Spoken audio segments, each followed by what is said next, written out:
Hi, everyone. I wanted to address your feedback on the questions that we looked at today on entropy and free energy. I had a couple of questions about the tree example. So one question I got was, why are the gases in the environment included in the entropy of the sapling? Wouldn't that be associated with the entropy of the surroundings or the rest of the universe? Why do we include that with the sapling? Um, I, I would say it's very easy to focus. Okay, so here's how you should look at this. Look at this tree. Now, we think of the tree as a single object, as a thing, and then over here we look at the sapling as like a thing. But if I want to compare one chemical system to another, I have to define that chemical system. So this chemical system could be the entire tree. I'm basically trying to say, okay, when I go from my initial state to my final state, what was this chemical system like before? And so basically, again, the tree is primarily made out of carbon. And our question is, okay, what form was that carbon in originally? Where does all that carbon come from? So I suppose if you're just looking at the tree here, as in what is in this tree, and you're trying to make a comparison, okay, in maybe in that sense, it might make some sense to think that this has less entropy because it has fewer particles and therefore fewer ways you can arrange them. But if we want to do sort of an apples to apples comparison, meaning I'm saying I want to start with the same chunk of matter and then make a comparison to the same chunk of matter, just how has it redistributed. In that case, if you want to compare one system to the other, you do need to include everything that made up this system and compare to what it looked like originally.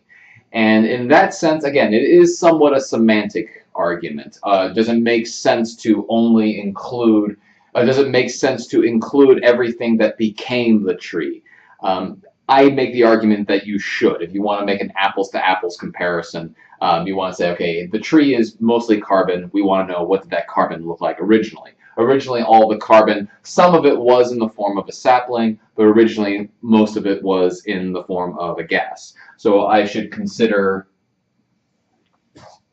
this to be my chemical system in the sense that, yeah, the CO2 is distributed. So it is in the surroundings, in our sort of hand-wavy sense, but the idea is that we are not going to consider that surroundings, we are considering that part of our chemical system. Everything else would be the surroundings. So the soil would be your surroundings.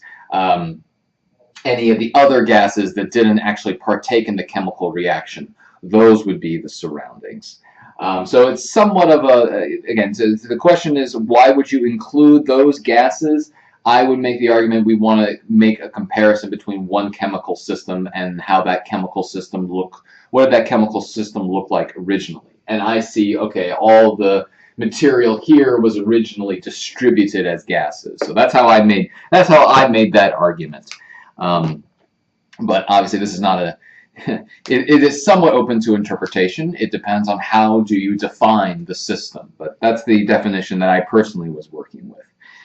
Can you explain why this doesn't violate the second law of thermodynamics, the sapling growing into the tree?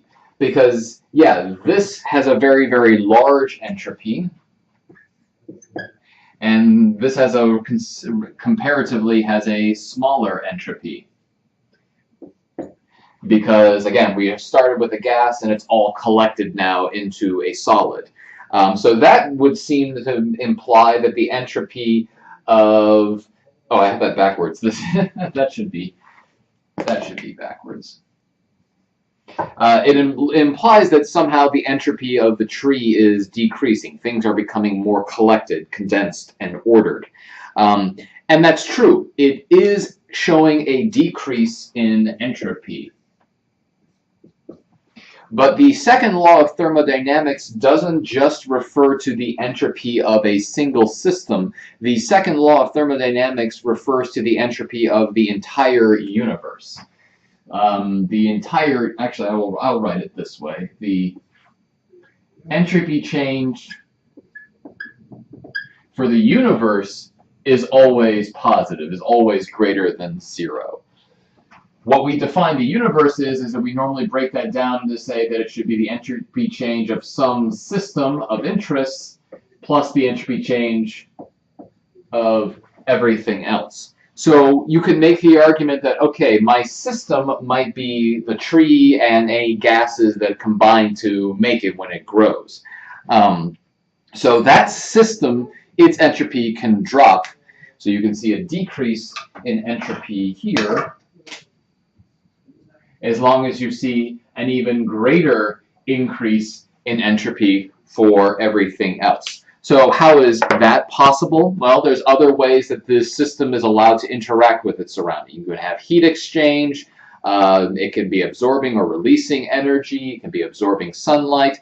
When it undergoes photosynthesis, it takes in CO2 gases, but it also, well, it doesn't just take only the carbon, and it only really absorbs primarily the carbon. The oxygen it releases back into the atmosphere. So it can be increasing the entropy of the atmosphere by sending out additional oxygen molecules. So there's other ways basically in the surroundings. The surroundings are over here. The entropy of the surroundings is going up more so than the entropy of the system is decreasing. So that's how it's able to not violate the second law of thermodynamics.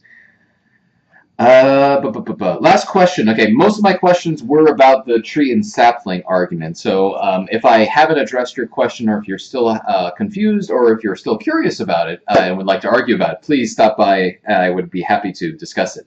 The last question I got was about the molecular machines question, which was regarding proteins. And the question was, why is the free energy change for the protein folding negative? So I said that for protein folding, that the free energy change was negative. Now, why was I able to say that? Because we assert that the protein does fold. It folds spontaneously. If you take a linear chain of amino acids and you place it anywhere, it will spontaneously fold up. If it is a spontaneous process, by definition, its Gibbs free energy is decreasing.